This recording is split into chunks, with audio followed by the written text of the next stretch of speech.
Buenas noches a todos y todas. Pues un cordial saludo a don Sergio Araya de la Fundación Konrad Adenauer, con quien siempre es un gusto también compartir espacios y el trabajo conjunto que siempre nos apoya. Evidentemente a Jennifer, a Andrea y demás compañeras y compañeros del IFED y de la institución en general que están con nosotros esta tarde, y en especial a ustedes que han sacado un rato después de jornadas laborales. Y de dobles jornadas para quienes así lo tengan para conversar sobre este tema de la justicia electoral. Como ya lo adelantaba don Sergio, para mí es un doble gusto en el entendido de que reconocemos en ustedes como los actores y protagonistas del proceso electoral. El proceso electoral no es de la autoridad electoral, el proceso electoral es de los partidos políticos y de la ciudadanía. Y nosotros estamos puestos al servicio de eso y sin duda alguna, y créanme que la mayor apertura para ello está para cualquier comentario, intercambio y discusión que tengamos luego de esta fase de exposición, en la cual creo que a Jennifer se le pasó decir, y es cuando nosotros o ellos de parte del IFED detienen la grabación para que libremente y sin que quede registro por parte de ustedes y se puedan expresar sin ningún tipo de cortapisa o limitación, puedan hacer todos los intercambios que ustedes consideren pertinentes.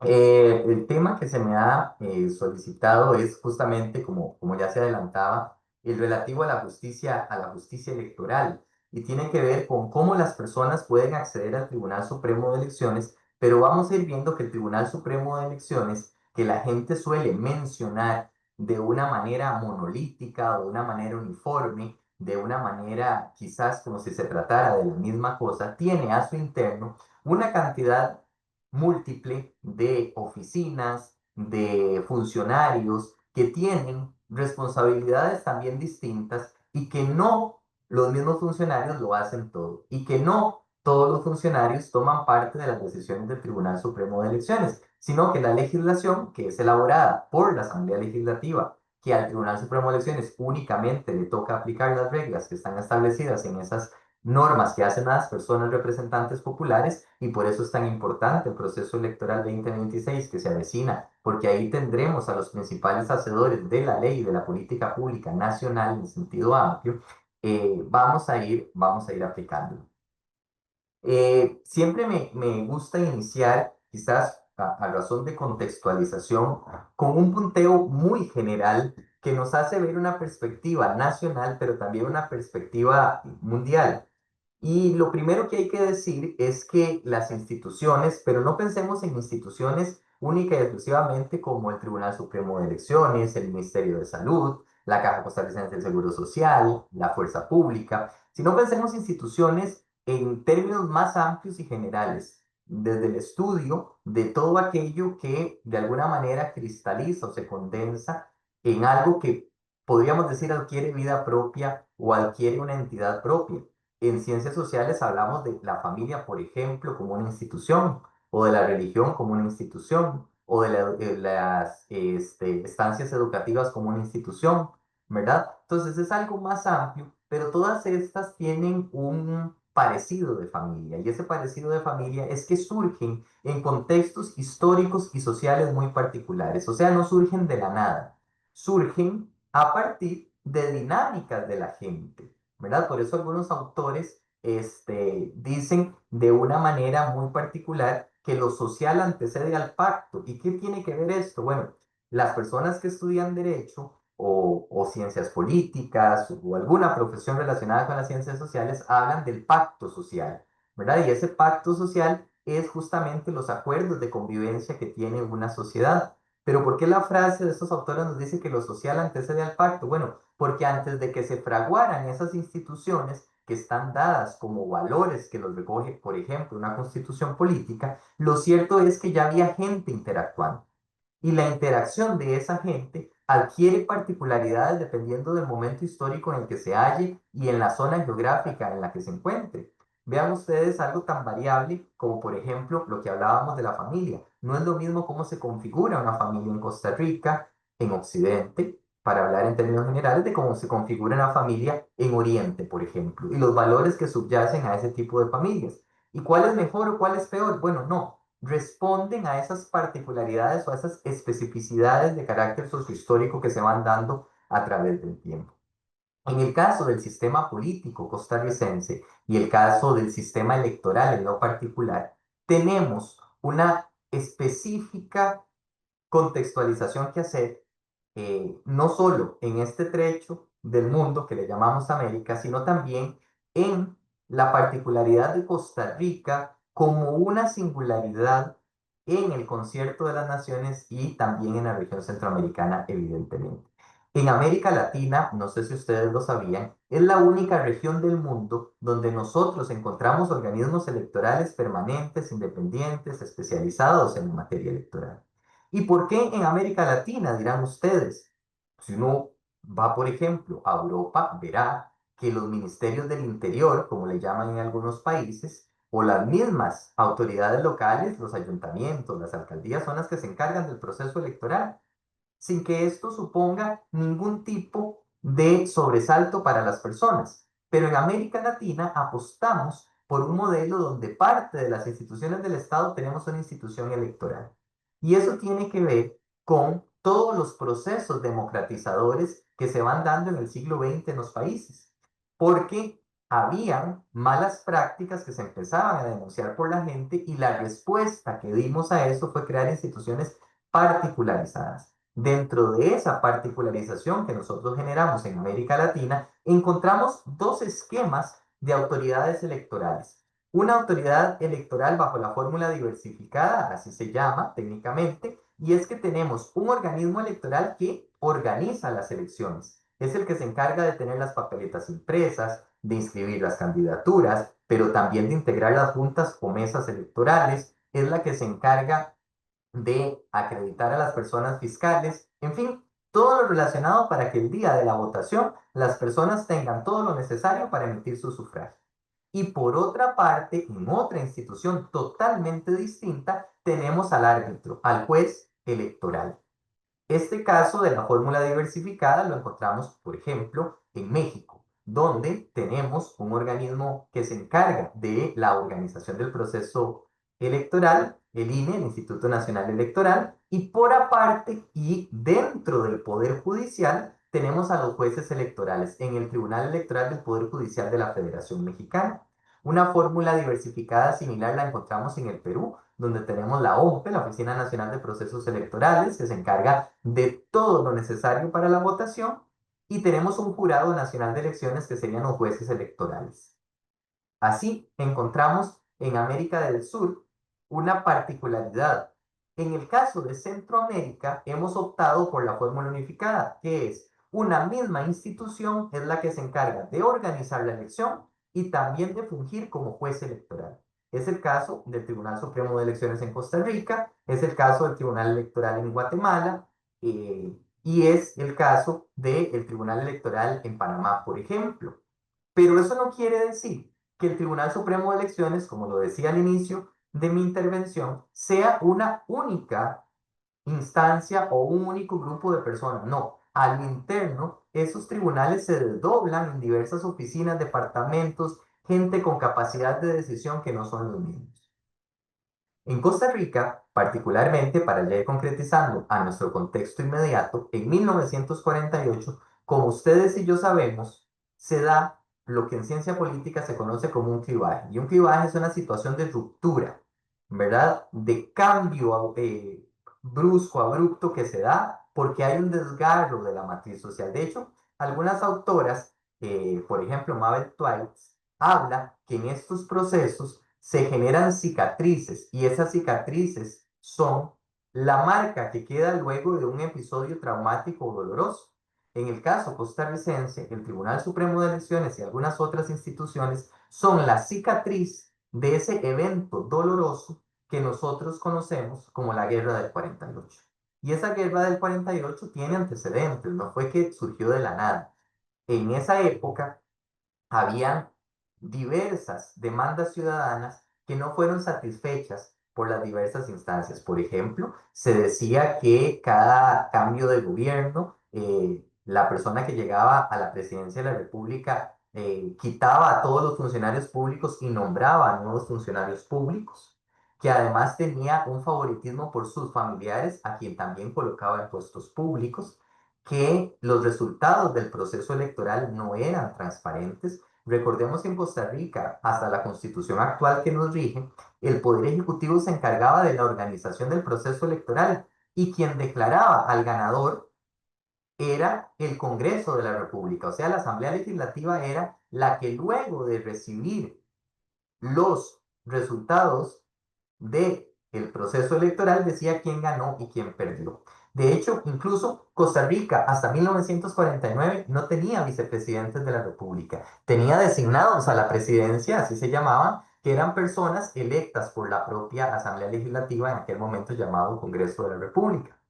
Se hicieron intentos de transparentar los procesos electorales. En 1946 nosotros encontramos el famoso código Soto-Harrison por la persona autora de ese código, que tenía una apuesta importante por una transparencia en los procesos electorales. Se crean los antecedentes del Tribunal Supremo de Elecciones, primero un Consejo Nacional Electoral y luego un Tribunal Electoral, integrado primero por representantes del Poder Ejecutivo. Luego se dijo, no, hay que hacerlo más balanceado. Entonces pusieron un representante del poder legislativo, un representante del poder ejecutivo y un representante del poder judicial. Y había un magistrado representante de cada uno de los poderes.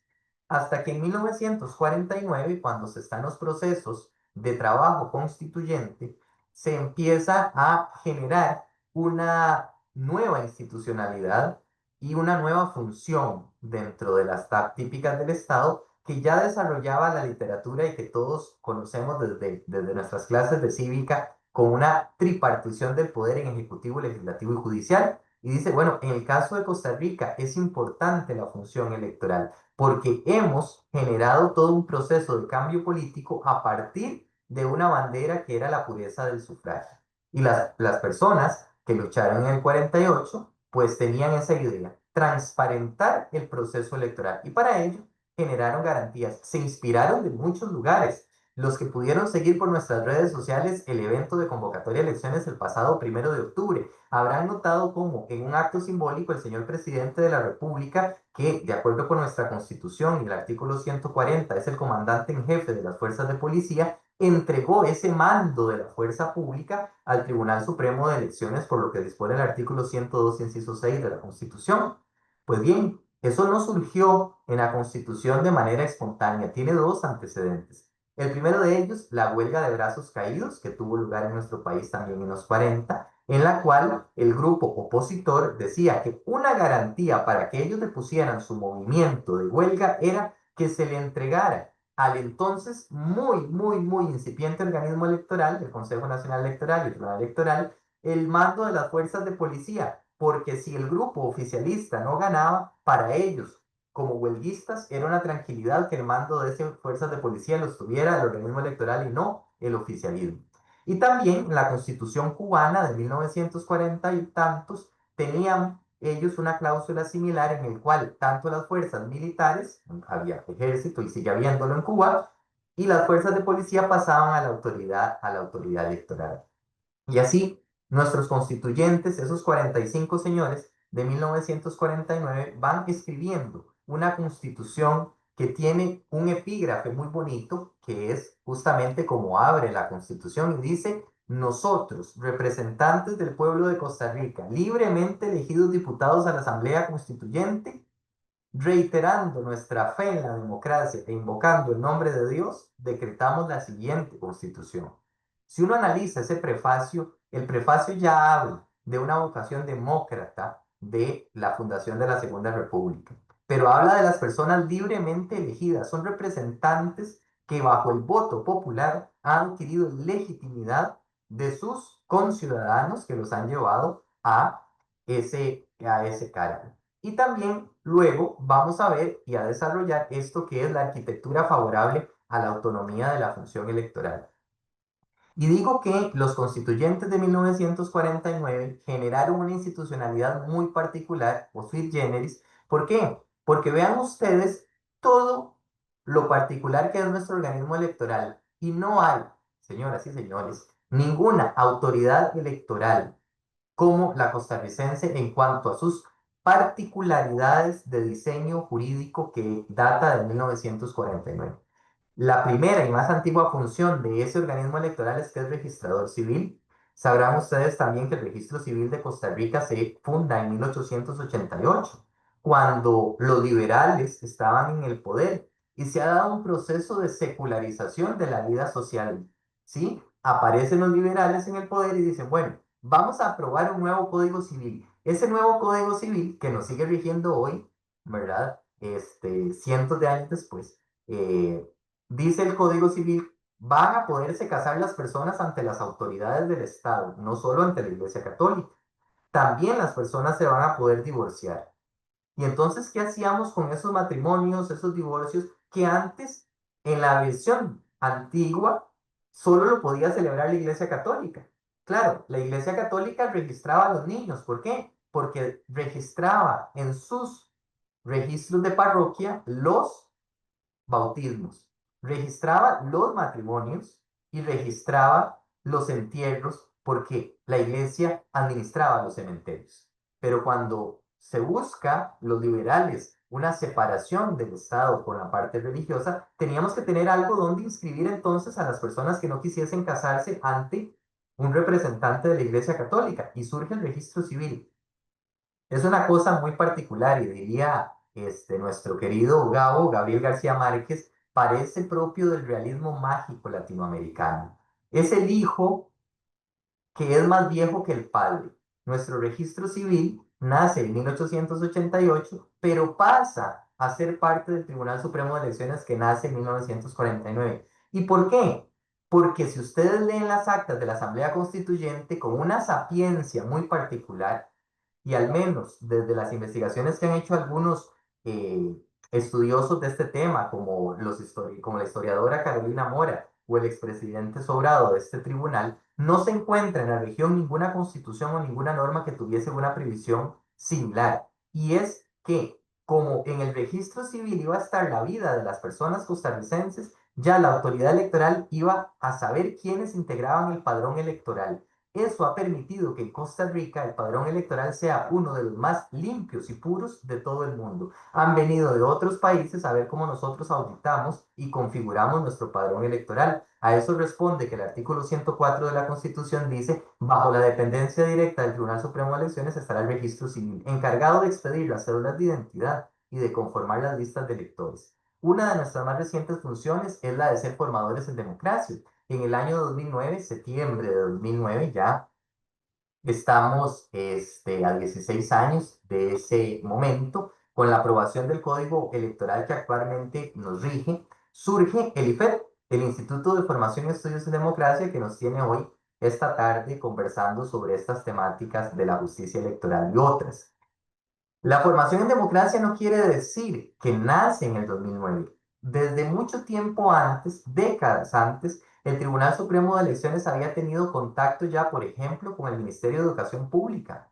Puede ser que aquí, entre las personas que estén con nosotros hoy, hayan participado como presidentes o presidentas de sección, presidentes o presidentas del COLI, etcétera. Porque la vida en democracia no se resume o no es elecciones, pero no hay democracia sin elecciones. Y por eso, dentro de esos procesos de cultura política y del proceso de asimilar valores democráticos, todos tuvimos en nuestra más tierna infancia algún acercamiento con los procesos electorales. Quizás tengan ustedes hijos, nietos, que les digan, me voy a postular para tal cargo dentro del proceso electoral y todos recortando en la casa, haciendo carteles, haciendo, ¿verdad? Cosas, o ahora por las redes sociales, ¿verdad? Que buscando la mascota, que buscando el nombre. Ya teníamos acercamientos, pero el surgimiento del IFED nos permitió profundizar, tecnificarnos, seguir también teniendo puentes como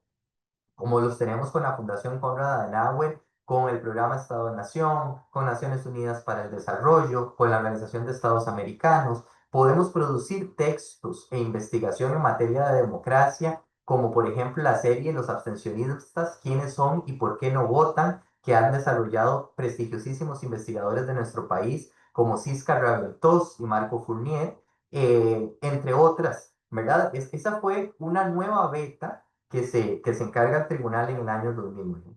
Obviamente, la administración de procesos selectivos y consultivos. Decíamos en la filmina anterior que Costa Rica es tributaria del modelo de fórmula unificada, donde un mismo organismo electoral organiza el proceso, pero también juzga y arbitra los conflictos que se dan en torno al proceso electoral. Cuando surge el Tribunal Supremo de Elecciones en 1949, la primera elección nacional que organiza es la de 1953, pero antes ya había habido un plebiscito en la Tigra de San Carlos, hoy de San Carlos. En aquel momento era para saber si la Tigra formaba parte de San Carlos o de San Ramón. Ese evento electoral tiene trascendencia bárbara por varias cuestiones. Primero, porque es un primer ejercicio a nivel local. Segundo, porque es la primera vez donde una mujer ejerce un derecho político en Costa Rica. Bernarda Vázquez vota en el plebiscito de la Tigra y se convierte en la primera mujer ciudadana costarricense en ejercer el sufragio pasivo, activo, perdón, el derecho a elegir. Y además, los magistrados, los tres magistrados del Tribunal Supremo de Elecciones en el 49, uno lee el acta de los magistrados y asientan ese momento histórico en el cual la mujer por primera vez vota. Decía doña María Eugenia Solera, jueza tutelar de menores de los años 40, que recientemente cumplió una centuria, 100 años de vida, que ella primero fue jueza y metía a la cárcel delincuentes antes de ser ciudadana. Vean ustedes, ella sin ser ciudadana juzgaba a personas ciudadanas, pero ella no tenía derechos políticos. Y obviamente, en 1953, además, las mujeres no solo votan en una elección nacional por primera vez, sino que resultan electas las tres primeras mujeres diputadas a la Asamblea Legislativa. Dos por la provincia de San José, una por la provincia de Alajuela, y les llamaban a ellas tres las niñas porque eran maestras las tres. Y entonces, el tribunal tuvo en su primer trecho de vida que convencer a la ciudadanía costarricense que era hábil, certero y preciso organizador de los eventos electorales, garantizando el voto a todas las personas que tuvieran derecho a ejercerlo y también la transparencia en los resultados electorales. Por eso nosotros vamos a ver que entre 1949 y el año 2000, el activismo del Tribunal Supremo de Elecciones es un activismo de organizar bien procesos electorales. Hoy tenemos a cuestas 18 procesos electorales nacionales, que como lo decía don Sergio, han permitido transiciones pacíficas del poder durante 76 años, convirtiéndonos en la democracia más antigua de toda Iberoamérica. Y digo Iberoamérica porque incluye a España y Portugal. Nosotros tenemos más tiempo de ser democracia ininterrumpida que esos países europeos. Y la función en la cual nos residenciaremos hoy, que es la función de juez especializado de la República. Normalmente nosotros entendemos que los jueces están en el Poder Judicial, pero en el caso costarricense, por esas decisiones que se tomaron en el 49, hay jueces fuera del Poder Judicial. Y son los jueces electorales. Vean ustedes que si leen el artículo 100 y 101 de la Constitución Política, a las personas que integran el Tribunal Supremo de Elecciones, la Constitución les llama magistrados y les exige la Constitución los mismos requisitos que ser para ser magistrado de la Corte Suprema de Justicia. En otros países no les llama así, les llama consejeros, porque son órgano administrativo. En el caso costarricense, los constituyentes apostaron porque fueran magistrados, o sea, si ustedes lo buscan en el diccionario, los jueces de más alta instancia o de más alto rango de un tribunal. Y al interno, y por eso insisto en la idea que traigo desde el inicio, el tribunal se divide en dos grupos de jueces. Los jueces de la sección especializada, que son los que van a conocer de las denuncias por beligerancia política y cancelación de credenciales de funcionarios de elección popular, y el pleno de magistrados titulares, que se encarga de los otros institutos de la justicia electoral. Por ejemplo, los magistrados titulares, la magistrada Zamora, el magistrado Esquivel, la magistrada Bú, el magistrado Fernández y la magistrada Retana, no se pronuncian sobre las denuncias de beligerancia política. Eso lo hacen otro grupo de jueces, aunque cuando se presenta algún tipo de comunicación o noticia, dicen el Tribunal Supremo de Elecciones resolvió A o B. Sí, lo resolvió el tribunal como institución, pero dentro de esa institución lo decidió un grupo de jueces distintos a los que nosotros creemos que son los que están tomando las decisiones. Algunas características muy generales que hace y que les voy a ir dando para que los que tienen, y eso nos da la ventaja de la tecnología, los que quieran ir haciendo un fact-checking de lo que voy a hacer o lo que voy diciendo yo, ¿verdad? O sea, una contrastación de lo que yo digo es cierto, les voy a ir dando referencias para que si en otra ventana de su computadora o en otro dispositivo tienen la Constitución Política y el Código Electoral abiertos, puedan ir contrastándolo y en la fase de dinámica o intercambio podamos profundizar en los temas que a ustedes les interese. Por ejemplo, los diputados constituyentes de 1949 consideraron que al organismo electoral que creaban había que blindarlo frente a la injerencia de los otros poderes del Estado. ¿Por qué? Por el contexto sociopolítico que hemos venido hablando. En ejemplo, en el caso del poder legislativo, si ustedes leen el artículo 121.1 de la Constitución, dice, corresponde a la Asamblea Legislativa aprobar, modificar y derogar leyes y darle su interpretación auténtica, salvo lo dicho en el caso del Tribunal Supremo de Elecciones. Y en el artículo 102, inciso 3 de la Constitución, dice que corresponde al Tribunal Supremo de Elecciones interpretar de manera exclusiva y obligatoria las normas constitucionales y legales en la materia electoral. Ojo, la interpretación es obligatoria, no la decide el tribunal. Hay un mandato constitucional a la obligatoriedad en la interpretación. Entonces, si uno lee los dos artículos a la par, ve cómo la Constitución dice, Asamblea, usted tiene esta potestad, pero en la parte del electoral se la vamos a dar al Tribunal Supremo de Elecciones. 121.1, 102.3 de la Constitución. Y luego, también la Asamblea Legislativa, todo proyecto de ley que se relacione con la materia electoral tiene que ser consultado al Tribunal Supremo de Elecciones. Eso lo dice el artículo 97 de la Constitución. Y dice que cuando se trata de la materia electoral, la Asamblea dentro del trámite legislativo debe consultarle al tribunal, el tribunal se pronuncia y si el tribunal dice que no está de acuerdo con ese proyecto de ley, entonces la asamblea para poder aprobarlo requiere mayoría calificada de sus miembros, o sea, 38 votos de diputados y diputadas. Pero también dice el 97 constitucional, 6 meses antes y 4 meses después de una elección, no puede convertirse en ley ningún proyecto al cual el Tribunal Supremo de Elecciones se haya opuesto. Estamos en ese periodo de veda, por ejemplo, y en este momento, si la Asamblea Legislativa quisiese aprobar un proyecto de ley relacionado a la materia electoral, solo podría hacerlo si el tribunal no se ha opuesto a ese proyecto de ley. Y, atención, pese a que se apruebe ese proyecto de ley, no podría entrar a regir en este proceso electoral del 2026 porque nosotros manejamos un principio según el cual lo único incierto en el proceso son los resultados, pero las reglas tienen que estar claras antes de que se dé el banderazo de salida. ¿Cuándo se dio? El 1 de octubre. O sea, los últimos cambios normativos tuvieron que haberse aprobado el 30 de septiembre. Luego de eso se pueden aprobar leyes que el tribunal esté de acuerdo, pero no entrarán a regir sino hasta el próximo proceso electoral para dar seguridad.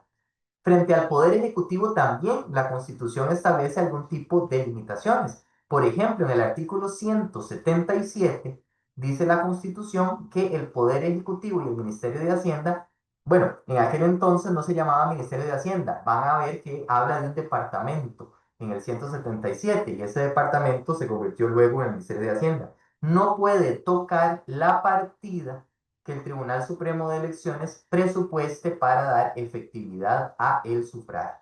Para darle cifras, una elección nacional cuesta alrededor de 7.000 millones de colones, ¿sí? Y el presupuesto general del Tribunal Supremo de Elecciones es de aproximadamente 60.000 millones de colones que representamos menos del 0,5% de todo el presupuesto de la República. O sea, menos de la mitad de un punto porcentual es lo que este país invierte en las elecciones, su organización, su registración civil de las personas, entre otras. Otra de las particularidades es el mando compartido de la fuerza pública sobre lo que ya hemos conversado. Y finalmente, frente al Poder Judicial, la Constitución establece dos particularidades. Una, que los jueces no solo están en el Poder Judicial, sino que habrá jueces electorales y también el artículo 103 de la Constitución dice, no cabe el recurso contra las decisiones y de resoluciones del Tribunal Supremo de Elecciones en materia electoral. O sea, sustrae la posibilidad de ir a cuestionar las decisiones del Tribunal Supremo de Elecciones ante los jueces del Poder Judicial. ¿Sí? Esas son, digamos, el asunto. Ahora sí, entrando ya en materia que es la que nos ocupa. La justicia electoral o la jurisdicción electoral, cuando el tribunal actúa como juez, tiene diversos institutos, pero ustedes en la convocatoria a esta tarde-noche vieron que nosotros nos vamos a referir con especial acento a aquellos institutos, a aquellos procesos que se ponen durante la campaña. Entonces vamos a dejar por fuera, aunque sí los vamos a mencionar, a razón de invitación a que sigan profundizando en los materiales que están en la página web del Tribunal Supremo de Elecciones, muchos de ellos apadrinados y patrocinados también por la Fundación Konrad Adenauer, que de manera sencilla explican diversas cosas. Por ejemplo, yo les invito a ver la serie Para Entender, que es una serie que ha producido el IFED, también en algún momento en asocio con ACAS, donde en un lenguaje sencillo, accesible y en muy pocas páginas ustedes van a encontrar desde cómo se organiza un debate hasta cuáles son las reglas de propaganda en Costa Rica, pasando por beligerancia política, pasando por el sistema de financiamiento, pasando por la paridad y la alternancia de género. O sea, hay una riqueza temática en esa serie que su fin es alcanzar a todas las personas independientemente de cuál sea su lugar de habitación, el centro o la periferia, independientemente de su nivel educativo, independientemente de su nivel económico. Todo el mundo en esta serie, para entender, puede tener un vistazo muy rápido, pero muy certero de nuestro sistema electoral. Estos asuntos no contenciosos el tribunal atiende se llaman no contenciosos porque nadie se pelea. ¿Sí? Decir no contenciosos es decir no hay golpes jurídicos, ¿verdad? La primera es la hermenéutica, que tiene que ver con la interpretación de normas electorales a partir de lo que ya vimos que el tribunal tiene como una de sus facultades, de acuerdo con el artículo 102.3 de la Constitución, la facultad de interpretar de manera exclusiva y obligatoria. Muchas consultas nos entran cotidianamente al Tribunal Supremo de Elecciones diciendo, bueno, ¿cuál es el alcance de esta norma electoral? Yo trabajo en tal institución. ¿Qué prohibición me aplica a mí en el proceso electoral? Soy institución pública. ¿Puedo divulgar esto o no puedo divulgar esto? A partir de uno de los temas que ha sido bastante mencionado en esta campaña electoral. Por ejemplo, se ha dado a conocer en las noticias que la Junta Directiva de la Caja Costarricense de Seguro Social tenía la duda de si podía, en este momento de veda gubernamental, divulgar a través de sus redes sociales en vivo las sesiones de la Junta Directiva de la Caja. Entonces le plantea la consulta al Tribunal Supremo de Elecciones y el jueves de la semana anterior, el Tribunal Supremo de Elecciones le dice a la Caja, no hay ningún problema, usted puede divulgar sin ningún tipo de temor las sesiones de la Junta Directiva en vivo, las puede postear. ¿Por qué? Porque es un ejercicio de un órgano del Estado que está sesionando, eso no tiene ningún tipo de problema. Otro tipo de asuntos no contenciosos es el financiamiento electoral. Sabrán ustedes que en nuestro país rige un modelo de reembolso del gasto, según el cual cuando los partidos van a la elección, tienen una cantidad de votos y si esa cantidad de votos es superior al 4% de los que emiten las personas ciudadanas en las urnas o ese partido eligió un diputado, hay derecho a que el Estado le devuelva a ese partido los gastos en los que incurrió de campaña, en proporción a los votos que obtuvo. Entonces, esto es un proceso en el cual se da una dinámica nada más tribunal y partido político. No hay pelea con dos partes que están en pugna, por eso es no contencioso. El partido presenta las facturas, el órgano técnico, que es el Departamento de Financiamiento de Partidos Políticos, dice, esos documentos son válidos, estos no, se le reconoce al partido de los 1.000 millones que tiene derecho, 800 millones. Y el partido puede decir, no estoy de acuerdo por estas razones, y ya los magistrados y magistradas electorales dicen, ok, al partido se le van a dar los 1000, o se le van a dar los 800, o se le van a dar 925. Eso va a depender, pero vean ustedes que no hay dos partes que se pelean. La democracia semidirecta, que es el referéndum, ¿verdad? Que tuvimos el único en el año 2007, TLC, Estados Unidos, República Dominicana y Centroamérica, y se han presentado alrededor de 80 iniciativas que no han prosperado, y ya sea porque las personas interesadas no recogen las firmas, ya sea porque son temas que de acuerdo con el artículo 105 de la Constitución no pueden ser consultados a la ciudadanía, ya sea porque la sala constitucional impide la celebración de la consulta.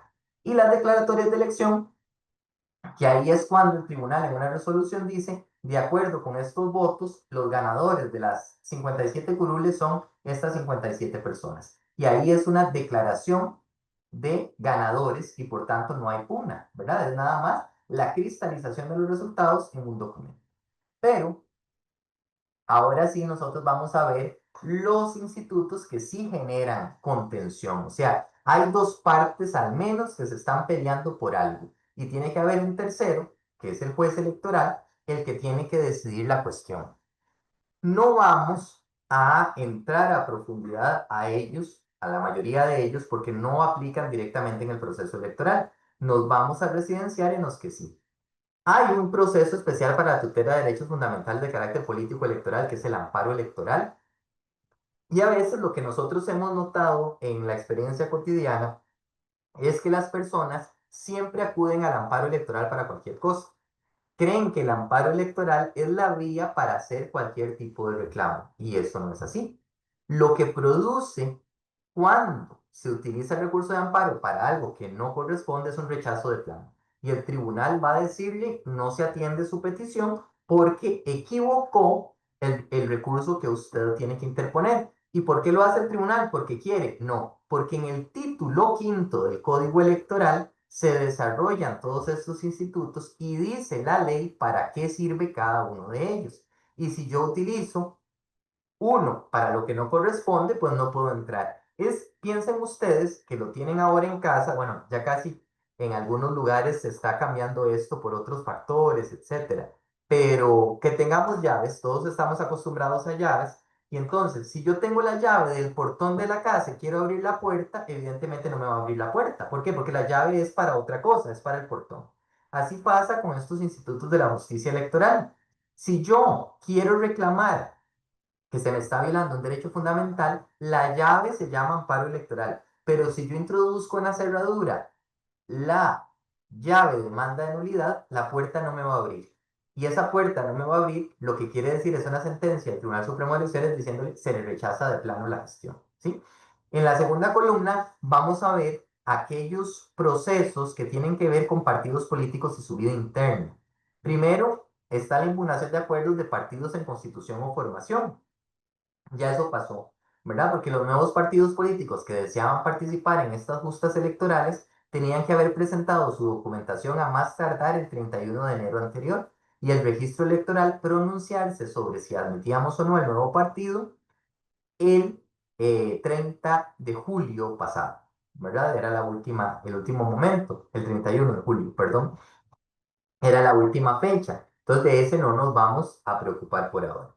La acción de nulidad se presentó mucho hace algunos meses. ¿Por qué? Porque es el proceso de la justicia electoral en el cual las personas interesadas en ser miembros de la estructura del partido político, ya sea delegado de una asamblea cantonal a la provincial, miembro del comité ejecutivo provincial, delegado del movimiento de mujeres ante la Asamblea Nacional, se está disputando un cargo, considera que no se han aplicado bien las reglas y aplica la acción de nulidad. También esta acción de nulidad lo es para el proceso de selección de candidatos y candidatas a los cargos de elección popular. Entonces, me candidateo para un cargo, pero también lo está haciendo Jennifer. Pero Jennifer no cumple los requisitos. Entonces yo digo, es una barbaridad que yo esté compitiendo con Jennifer si Jennifer no cumple los requisitos. Y mucha gente viene al tribunal por amparo electoral y el tribunal se lo rechaza. ¿Por qué? Porque la vía idónea para discutir esos temas es la acción de nulidad según el Código Electoral. Entonces se utilizó mal una llave. Y cuando quiero venir yo con la llave correcta, ya los plazos han terminado.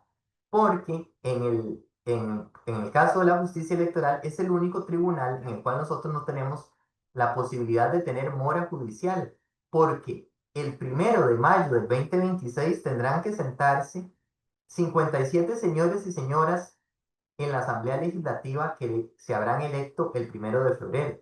Y el 8 de mayo tendrá que sentarse en la silla presidencial un señor o una señora que hayamos electo, ya sea el primer domingo de febrero o el primer domingo de abril, si hay segunda ronda.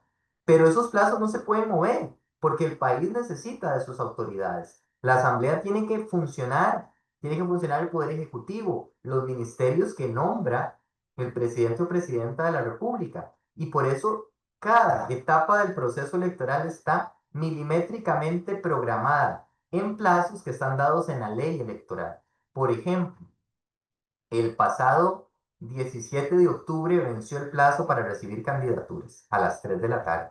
Luego de eso no se podía recibir un solo formulario más. ¿Por qué? Porque había que pasar al proceso de revisión de los requisitos para aprobar o denegar candidaturas. Si se denegaban, había recurso de apelación. ¿Por qué? Porque hay que empezar a diseñar las papeletas e imprimirlas. Y 15 días antes de la elección, mediados de enero, tienen que estar en las juntas cantonales. 8 días antes de la elección en las juntas receptoras de votos y el primer domingo de febrero recibiendo a la gente en las aulas. No podemos atrasarnos ni un día porque no podemos dejar de producir gobierno.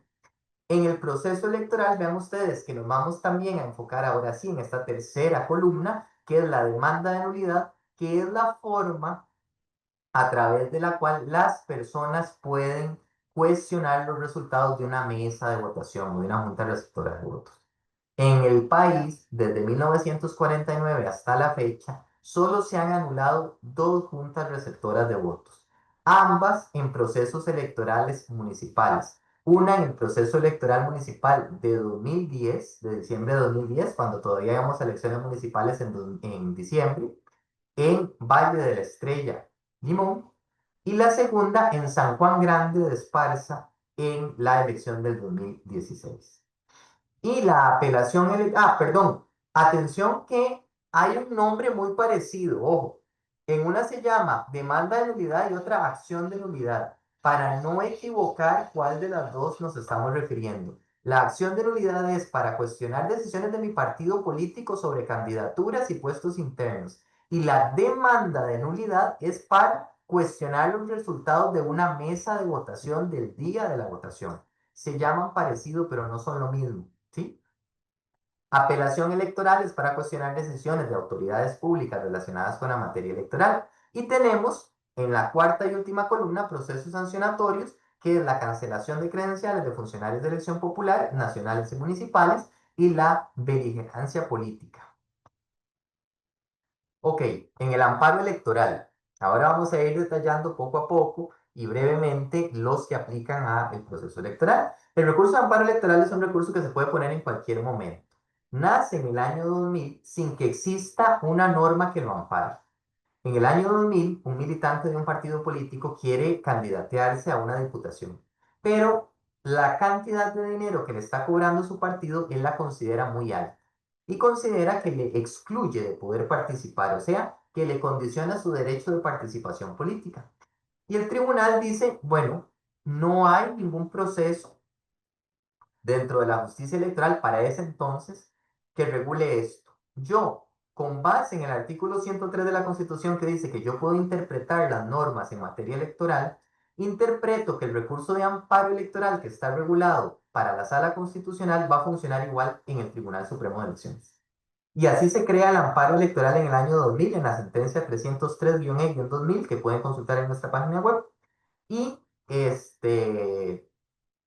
se viene aplicando así de 2000 hasta el 2009, cuando en el Código Electoral que actualmente nos rige, las señoras y señores diputados incorporan ya en el Código Electoral todo un capítulo que se llama sobre el recurso de amparo electoral. Y dice la ley electoral que ese recurso sirve para proteger los derechos fundamentales de carácter político electoral, ya sea por acción u omisión.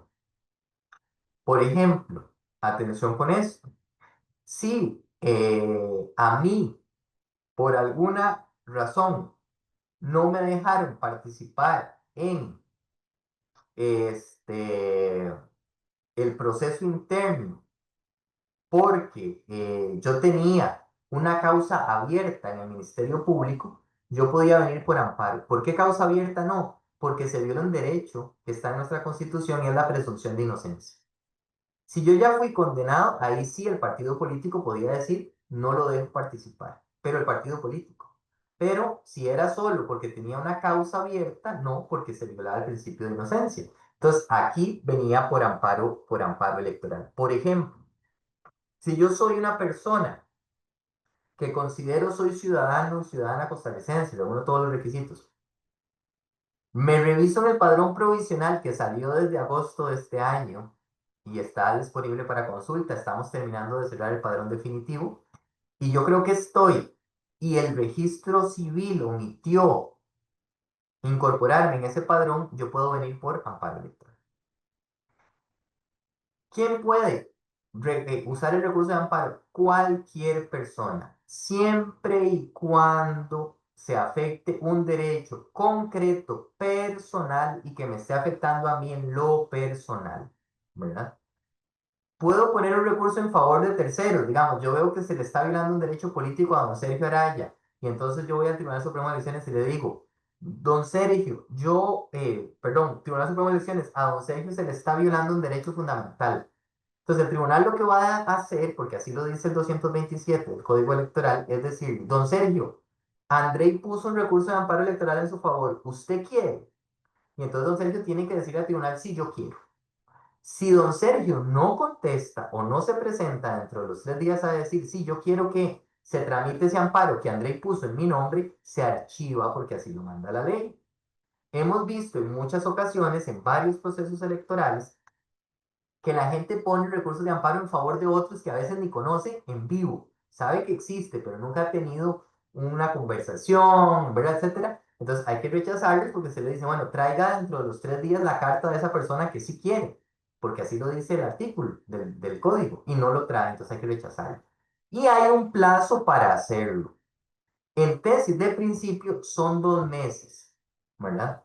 Pero cuando se trata de candidaturas a puestos de elección popular, el código artículo 228, lo pueden ir verificando, insisto, conforme voy hablando, dice que son 3 días desde que se produce la elección. ¿Qué ha pasado? Que vienen las personas, presentan un recurso de amparo, lo estructuran súper bien, pero vienen al quinto día y tenía que ver con una candidatura. Mire, es que a mí me violaron mi derecho de igualdad o mi derecho de participación en el partido y tal. Ajá. ¿Cuándo? Hace una semana. Ah, son 3 días, dice la ley. ¿Por qué? ¿Y por qué son esos plazos así tan cortos y tan definitivos y tan sin posibilidad de decir, bueno, no, pobrecito, démosle la oportunidad?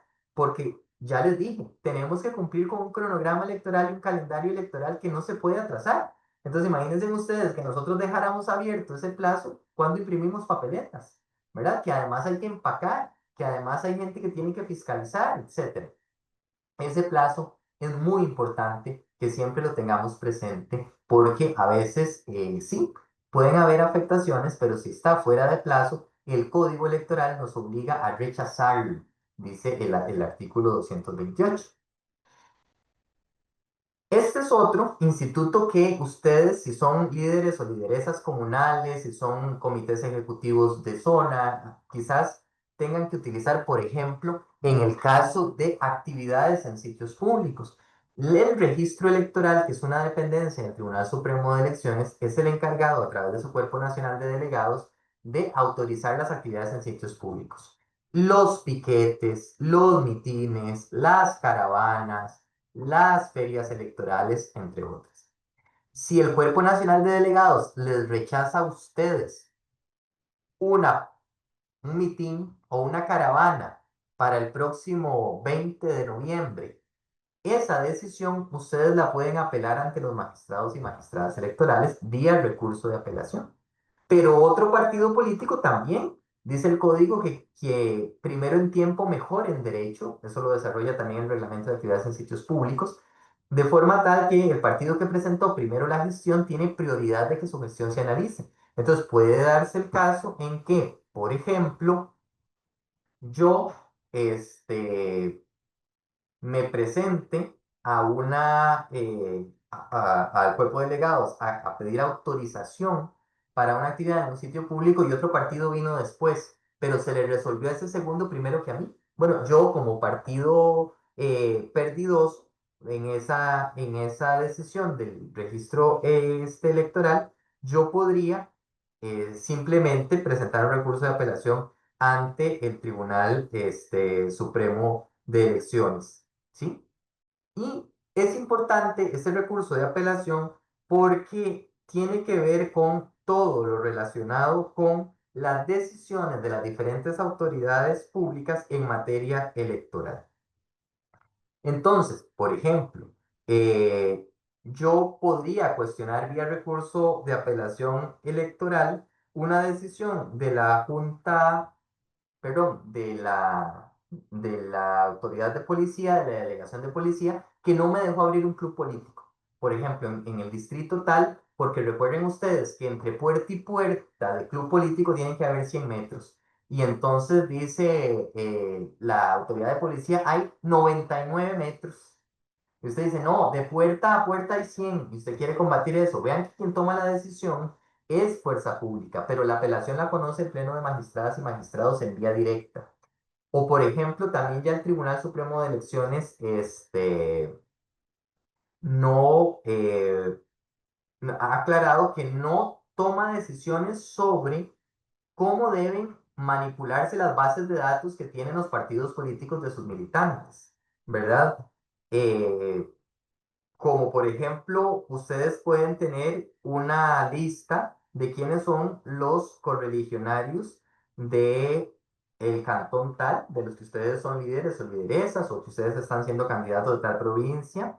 Y ahí la Agencia de Protección de Datos da ciertas regulaciones sobre cómo se manejan datos como el teléfono o el correo electrónico, que son datos sensibles. El tribunal no se mete en esas directrices que da la Agencia de Protección de Datos, pero si hay una directriz de la Agencia de Protección de Datos que afecta a esas bases de datos, puede apelarse ante el Tribunal Supremo de Elecciones.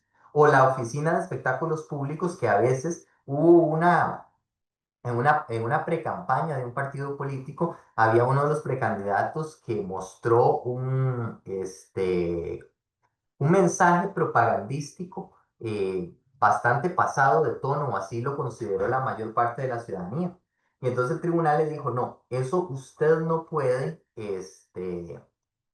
no puede venir al tribunal directamente, tiene que pasar primero por esa oficina de espectáculos públicos y lo que resuelva esa oficina tiene recurso de apelación ante el tribunal. Entonces, la regla es que toda decisión de una autoridad pública, aunque no dependa del Tribunal Supremo de Elecciones, si la decisión versa sobre materia electoral, se puede apelar ante el Tribunal Supremo de Elecciones, porque hay un fuero de atracción que jala para que sea la autoridad electoral la que resuelva de esto. Evidentemente, vean ustedes qué particular también las decisiones de las juntas electorales. Recientemente, el miércoles pasado, el tribunal comunicó al país la integración de las 84 juntas cantonales del país. Organismos electorales creados en la Constitución que tienen, entre otras, especiales y muy relevantes funciones, por ejemplo, hacer el reclutamiento y sugerencia de los miembros de las juntas receptoras de votos. También sugerir y ratificar los centros de votación donde se va a llevar a cabo. Recibir el material electoral 15 días antes de la elección. Estas decisiones de las juntas cantonales se apelan ante el Tribunal Supremo de Elecciones y también las juntas receptoras de votos. Por ejemplo, vean ustedes, si una junta receptora de votos que es soberana en su materia, por ejemplo, dice la junta, X persona no entra a votar porque viene absolutamente ebrio o absolutamente drogado y entonces no tiene ninguna capacidad de decisión. Esa determinación de la Junta, aunque vean ustedes que podría estar de por medio el derecho al voto, no se plantea un amparo ante el Tribunal Supremo de Elecciones, se plantea una apelación de la decisión de la Junta receptora ante el Tribunal Supremo de Elecciones. El fin de semana de la elección, evidentemente, el tribunal trabaja y atiende todos esos institutos de la justicia electoral. Y vean ustedes que esto es lo que les he venido hablando y hay que tener en cuenta que todas las posibilidades decisorias y no solo papeles, ¿verdad? Usted dice, ay, es que no me dio ninguna resolución ese funcionario. No, no. También las actuaciones materiales. ¿Qué es una actuación material? Bueno, es decir, por ejemplo, que le cerraron un establecimiento, ¿verdad? Un club político es una actuación material que el Cuerpo Nacional de Delegados le disipó, digamos, un mitin o le dijo no puede estar haciendo aquí un piquete, tiene que irse o le detuvo una caravana. Esa decisión, aunque no haya un papel, es una actuación material que puede ser cuestionada ante el Tribunal Supremo de Elecciones. Acá, perdón, antes de pasar, se tiene que, ay, voy, en lugar de ir de devolverme, tiene que plantearse dentro de los 3 días siguientes a que se comunica la decisión que yo quiero combatir. 3 días, 3 días. Y no se presenta ante la Secretaría del Tribunal Supremo de Elecciones. Se presenta ante la instancia que tomó la decisión, porque esa instancia es la que tiene que valorar admisibilidad, o sea, si usted lo presentó en tiempo y si usted tiene legitimación, si usted es el representante legítimo del partido político para esos efectos o no.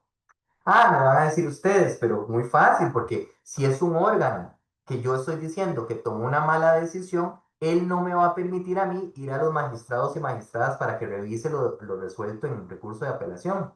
Bueno, existe un recurso que se llama la apelación por inadmisión, que es cuando yo presento un recurso y a mí el órgano que dictó la decisión me dice, no, André, lo presentó fuera de los 3 días, lo presentó en el día 4. Y yo le digo, no, no, no, está contando mal los plazos. Y él dice, no, 3 días, y usted lo presentó en el cuarto, se rechaza.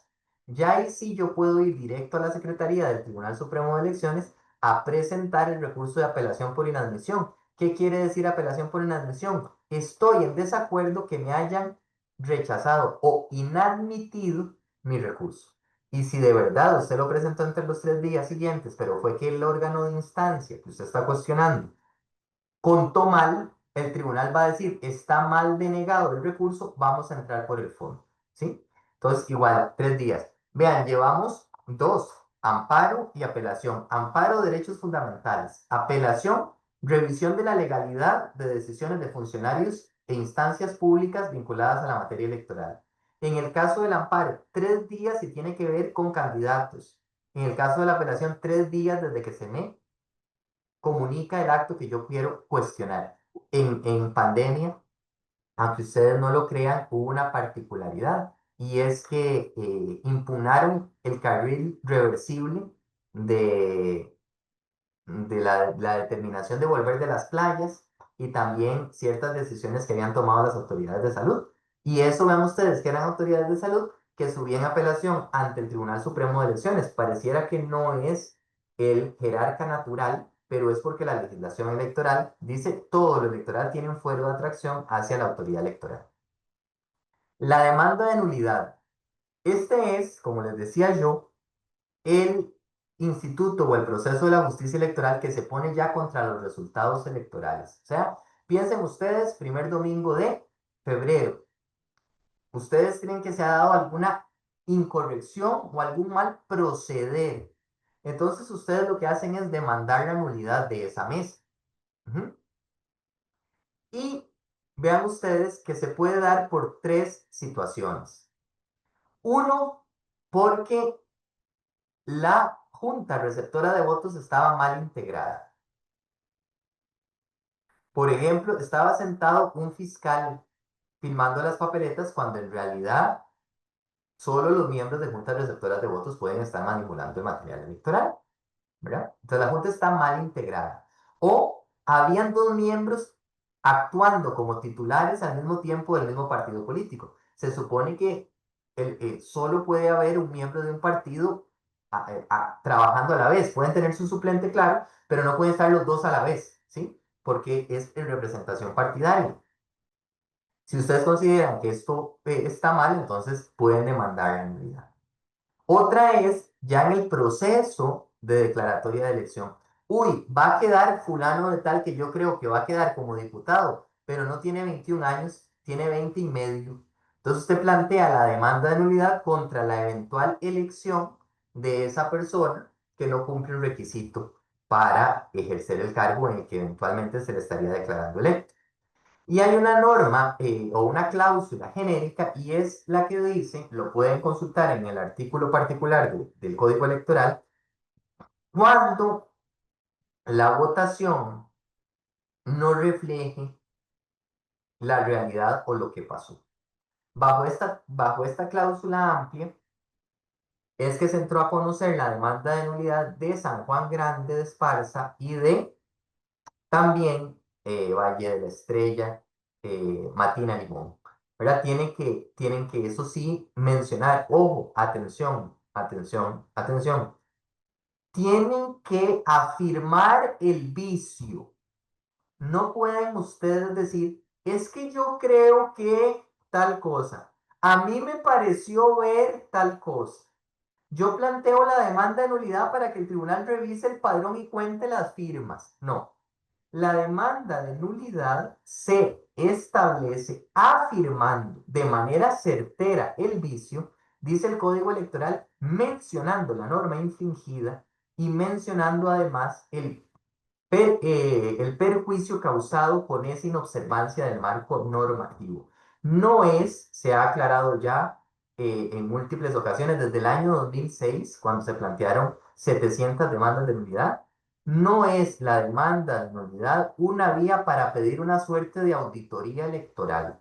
Es para demandar un vicio concreto ocurrido en una mesa de votación. Y atención acá, ¿quién puede presentar una demanda de nulidad?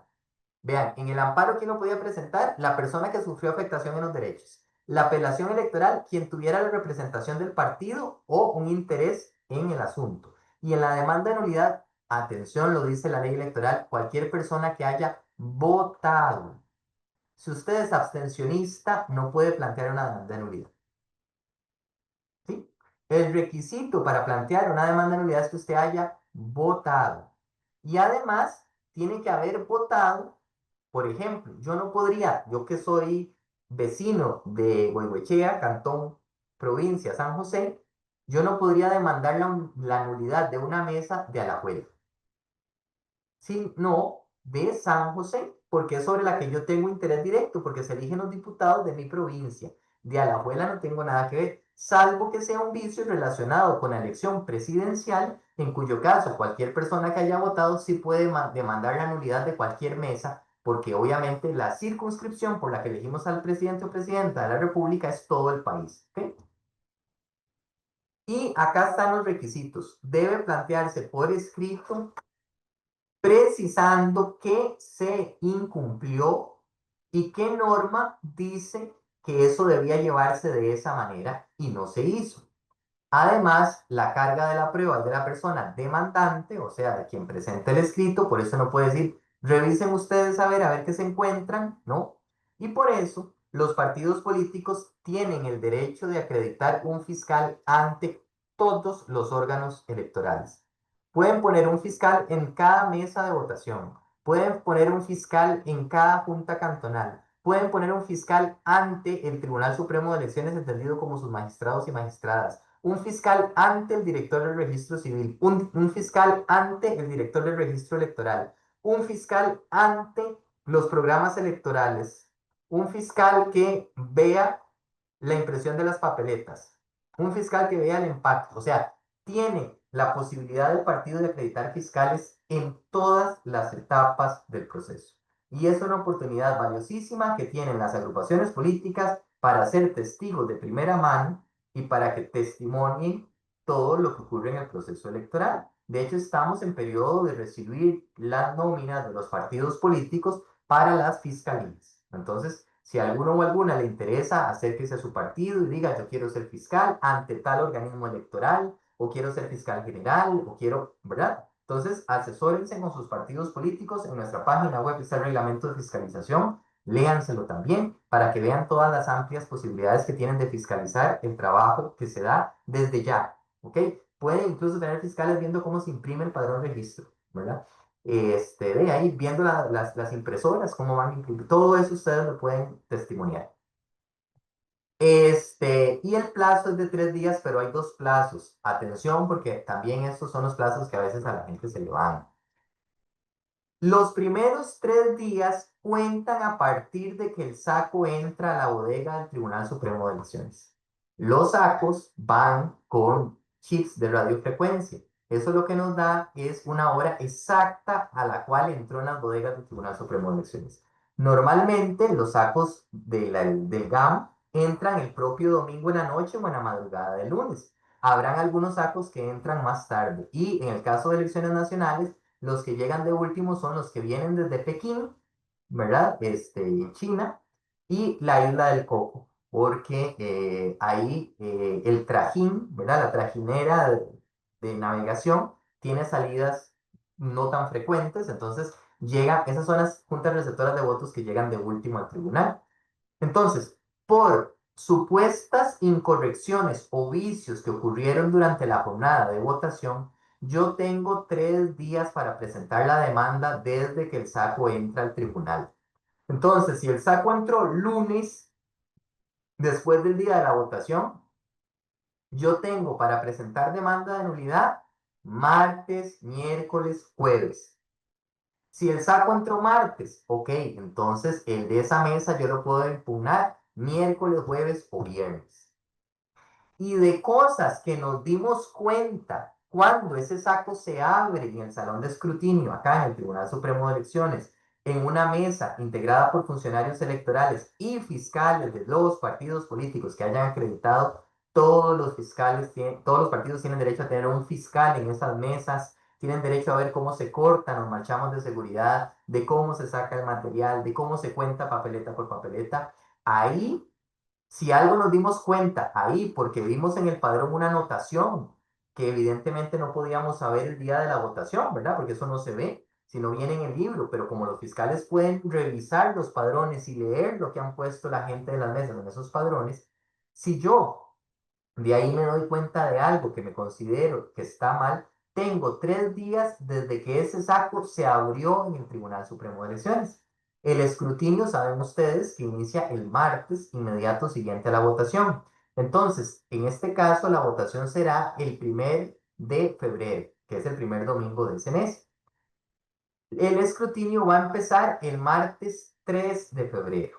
Si, por ejemplo, la junta que a mí me interesa es de la provincia Guanacaste y se contó el 11 de febrero en el Tribunal Supremo de Elecciones y ahí vi yo algo en el padrón, entonces yo tengo 3 días después del 11, 3 días hábiles, para demandar la nulidad. ¿Sí? Entonces vean ustedes que son dos plazos diferentes. Uno es el plazo que se presenta durante la noche de la votación y el otro el plazo que se cuenta a partir de que se abre el SAT. Este es el último proceso que vamos a ver, que es el de beligerancia política, ¿verdad? Que ha sido un tema importante de esta campaña electoral y que vamos a mencionar porque es un instituto de la justicia electoral. La beligerancia es incorporada en la ley electoral de 1927 por don Ricardo Jiménez Oviemún, se reproduce en la ley electoral del treinta y tantos, en el Código Soto Harrison del 46 cuando la Junta Fundadora de la Segunda República interrumpe la aplicación del marco jurídico en el decreto 213 de la Junta Fundadora, dice mantenemos la restricción a la participación política de los funcionarios públicos, se replica en la ley electoral del 53 y en el Código Electoral de 2009 y está en la Constitución. Esta es la norma prohibitiva que está en la Constitución, artículo 102, inciso 5 y habla de las denuncias que se puedan presentar por los partidos políticos y el Código Electoral en el 266 dice y por cualquier persona sobre la parcialidad política de los servidores del Estado o sobre actividades políticas. Así lo dice la Constitución. Se le ha llamado en la jurisprudencia del tribunal y en los escritos de los expertos en la materia beligerancia política. Pero la beligerancia es un concepto. Es igual, si ustedes abren la Constitución y yo les digo, el que encuentre el derecho a la salud, no sé, si este curso fuese calificado, aprueba el curso sin más, sin hacer examen, difícilmente alguien va a aprobar de esa manera porque la Constitución no habla del derecho a la salud. Si yo les digo, abran la Constitución y busquen el derecho a la paz, que la Sala Constitucional desarrolló en sentencias como la sentencia contra el gobierno de la República por habernos incorporado en la ley de países contra el terrorismo en Irak, y que habló también con los famosos helicópteros de Obama. En la Constitución no se habla del derecho a la paz, nunca. Son cosas que la Constitución no dice, pero que se han generado conceptos para una mayor comprensión, una mayor facilidad de comprensión. Pero en realidad lo que dice la Constitución es esto que yo les estoy marcando, y son dos tipos de acciones las que conforman la beligerancia política, que es la utilización del cargo para favorecer o perjudicar a un partido, tendencia o candidatura, que eso le vamos a llamar parcialidad política, que es lo que está en azul, o ostentación partidaria, o participar en actividades político-electorales si yo tengo ese tipo de prohibición. Esa es lo que le llamamos actividades políticas prohibidas. Para no hacer esa mención larga, es que en textos de derecho electoral y también en la jurisprudencia del TSE se le ha llamado a estas acciones beligerancia. Pero si nosotros desmenuzamos la beligerancia, lo que nos vamos a encontrar es un grupo de acciones denominadas parcialidad y un grupo de acciones denominadas actividades políticas prohibidas. La sanción es extraño que pase en un texto constitucional. Si uno ve los otros países, está establecida una sanción en la Constitución. Eso no es usual si ustedes revisan constituciones de otros países. En el caso costarricense se habla de la destitución, que sería, en el caso de funcionarios públicos, equiparable a un despido sin responsabilidad patronal, y la inhabilitación que se impone de manera conjunta, vean ustedes, dice incapacitará. Ese E es una E copulativa, o sea, quiere decir que las dos sanciones se ponen de manera conjunta. La inhabilitación para ejercer puestos públicos por un periodo no menor, dice la Constitución, a 2 años. El máximo, vean, la Constitución dice no menos, pero el máximo son 4 años porque así lo prevé el Código Electoral. Este tipo de restricciones aplican solo a las personas funcionarias públicas. Todas las personas funcionarias públicas tenemos algún grado de prohibición. Hay dos tipos según se desprende del artículo 146 del Código Electoral. En el primer párrafo de ese artículo tenemos lo que llamamos la prohibición genérica. Aplica a todas las personas funcionarias públicas y consiste en la restricción de utilizar el cargo para beneficiar o para perjudicar alguna agrupación política o utilizar los recursos públicos para ello, o dedicarse durante la jornada laboral a discusiones de carácter político electoral. Hay muchas personas funcionarias públicas que solo tienen esta prohibición, por lo cual luego de su jornada laboral en la noche pueden formar parte de partidos políticos, pueden postularse a cargos de elección popular, pueden donar a las agrupaciones políticas sin ningún problema. Pero hay un nivel de prohibición más intenso, o sea, más fuerte, que está en el párrafo segundo del artículo 146 y alcanza a un grupo específico de funcionarios que ahí está. Y esa prohibición es total. Lo único que permite la norma, si ustedes la leen, es votar el día de las elecciones. No se puede decir por quién se va a votar, no se puede donar a un partido político, yo no puedo ser delegado territorial, no puedo integrar papeletas, nada, salvo emitir el voto el día de las elecciones. Así cierra el párrafo segundo del artículo 146. ¿En qué otros países del mundo ocurre eso? Solo en Uruguay. Solo Uruguay y Costa Rica. ¿Y por qué? Bueno, por el pasado sociohistórico de 1949 del cual hablamos. ¿Que se puede cambiar? Evidentemente se puede cambiar, ¿verdad? Las normas no son pétreas, pero eso le corresponde hacer el cambio a la Asamblea Legislativa actuando como poder que reforma la Constitución por el artículo 195 de la Constitución Política. Y la particularidad de que solo Costa Rica y Uruguay lo tengan, deviene de cuáles son esas trayectorias sociopolíticas. La mayor parte de legislaciones del mundo de lo que tienen regulación es sobre lo primero, sobre la prohibición genérica, y es que los funcionarios públicos no pueden utilizar el cargo para beneficiar partidos políticos ni los recursos públicos, pero el resto de cosas les es permitida. La restricción absoluta sí es muy particular de Costa Rica y Uruguay en el mundo si uno hace una lectura comparada de esto. Pero, como les digo, está en nuestra Constitución desde 1949 y en el marco jurídico de Costa Rica desde 1927, creo que es el artículo 136, 133 de la ley electoral de 1927, si la memoria no me falla. Y si uno pone ese artículo 130 y tantos de 1927 y pone nuestro 146 de 2009, que es el que actualmente nos rige, va a ver que son casi que la misma redacción. Es muy particular que la Asamblea lo venga reproduciendo a través del tiempo. O sea, y ahora sí, si yo veo a un funcionario público que está incurriendo en esto, ¿qué tengo que hacer? Bueno, lo que yo tengo que hacer es plantear una denuncia por beligerancia política. Esa denuncia tiene requisitos que están en el artículo 267 del Código Electoral. Entre ellos, identificar al funcionario que estoy denunciando. ¿Quién soy yo, el denunciante? Porque dice el Código Electoral, no se tramitan denuncias anónimas. Tengo que relatar los hechos, ofrecer prueba, un medio para notificaciones. Y el tribunal no actúa de oficio. O sea, el tribunal no investiga a ninguna persona funcionaria de oficio. Lo hace si y solo si hay una denuncia interpuesta por una persona ciudadana o por un partido político. Y ahí empieza todo un proceso interno que tiene todas las garantías del debido proceso que está regulado en el Código Electoral y que remite también a la Ley General de la Administración Pública. Esto, para poderlo plantear, insisto, hay que traerlo además presencialmente al tribunal o enviarlo autenticado por un profesional en derecho, por un abogado, o enviarlo por correo electrónico, pero necesariamente con firma digital. Si falta alguno de esos requisitos, el tribunal no puede hacerlo.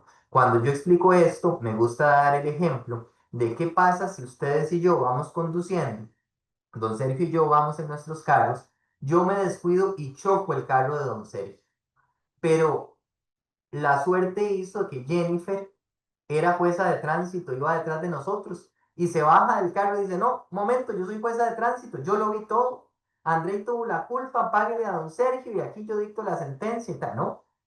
Don Sergio y yo tenemos que llevar los partes al juzgado de tránsito, si es que no arreglamos en el sitio, y es hasta ahí que el juez interviene, cuando nosotros hemos ido a pedir la intervención del juez. En materia de beligerancia pasa igual. A veces se dice, es que el tribunal no hace o el tribunal sí hace, no. Se hace o no se hace porque falta o hay una denuncia ciudadana de un partido político porque requiere, es un requisito de ley, tener una denuncia. Y quería terminar, para ya no cansarles más, ¿verdad? Sobre una clarificación de qué no es materia de justicia electoral, pero sí se presenta mucho en los procesos electorales y que se puede presentar a confusión porque ya esto no es algo que vean los magistrados y magistradas, sino lo ve el señor director general del registro electoral, en este caso, actuando en la dirección interina de ese registro, don Gerardo Abarca Guzmán. Son las faltas electorales, son lesiones al ordenamiento jurídico electoral de menor intensidad, o sea, no tan graves, por ponerlo de alguna manera. Y su sanción es la imposición de una multa que se va a calcular con base en el salario base, valga la repetición, así se llama, que en el caso actual está por ahí de los 462.600 aproximadamente, que es el salario del oficinista 1 del Poder Judicial. Es el mismo salario base que se utiliza para las multas de tránsito, para que se hagan una idea. Y como les decía, quien conoce en primera instancia es la Dirección General del Registro Electoral.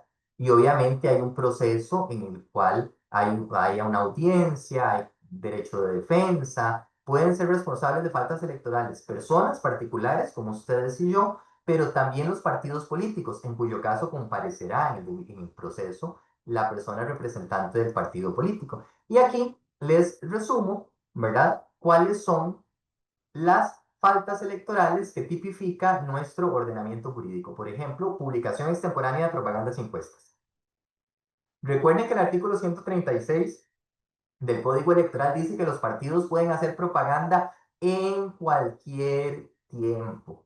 Hemos recibido denuncias diciendo, mire, es que el partido tal, el candidato tal, el tribunal no ha sido octubre y me ha convocado, es agosto, septiembre y ya está haciendo propaganda. Bueno, no importa. No importa por qué, porque la ley electoral que hace la Asamblea Legislativa dice, el partido puede hacer propaganda en cualquier tiempo. pero si hay una veda temporal del 16 de diciembre del año inmediato anterior a la elección, o sea, del próximo 16 de diciembre, y hasta el 1 de enero del año de la votación, o sea, el 1 de enero del 2026, no puede haber propaganda. Ojo, propaganda en medios de comunicación. Las vallas no es que hay que ponerles una manta negra, porque no es en medios de comunicación. La valla se puede mantener sin problema. Este, si se hace propaganda en medios de comunicación por parte de los partidos en ese espacio que le conocemos como la tregua navideña, eso es una falta electoral que se sanciona con multa. Pero ni se suspende al partido, ni se desinscribe al candidato o candidata, es una multa porque así lo prevé la ley. Y también la divulgación de resultados de encuestas y sondeos de opinión. Recuerden ustedes que los 3 días antes y el propio día de la elección no pueden divulgarse nuevas encuestas y sondeos de opinión. Tanto es así que hasta el día de la elección, si a las 4 de la tarde cierran las elecciones infantiles, ese día no pueden darse los resultados de las elecciones infantiles, sino hasta que el Tribunal Supremo de Elecciones dé la noche de la votación, entre las 8:30 y las 9, los primeros resultados. Si se reciben contribuciones privadas a contrapelo de lo que dice el Código Electoral, por ejemplo, contribuciones de personas jurídicas o de personas extranjeras, si no se puede determinar el origen de los fondos, si hay difusión ilegal de propaganda o encuestas y difusión ilegal de propaganda a propósito de un tema que es relativamente reciente, que es la prohibición que tiene nuestro ordenamiento jurídico de emitir propaganda en detrimento de los derechos humanos de las mujeres por la aprobación de la ley para prevenir, atender, erradicar y sancionar la violencia contra las mujeres en la política, si hay de alguna manera propaganda estereotipada o con algún tipo de afectación a los derechos fundamentales de las mujeres, eso se sanciona con multa. El funcionamiento de las juntas electorales, ¿verdad? Quien impide el funcionamiento de una junta electoral, prácticas indebidas de proselitismo también. Por ejemplo, yo hice una caravana sin contar con la autorización debida, eso va con multa. Yo soy patrono y le digo a mis trabajadores no pueden ir a votar o los pongo a trabajar en un turno que no se permita, digamos que no pueda flexibilizar esto, eso se con multa. Y la tenencia indebida de material electoral. Por ejemplo, yo no soy miembro de la Junta Receptora de Votos y ando por allí con el SAC, ¿verdad? Con la tula. Eso no puede ser. Primero, porque se viola la cadena de custodia y segundo, porque tendría tenencia indebida. Esto no quiere decir que algunas de estas acciones no comporten también delitos electorales.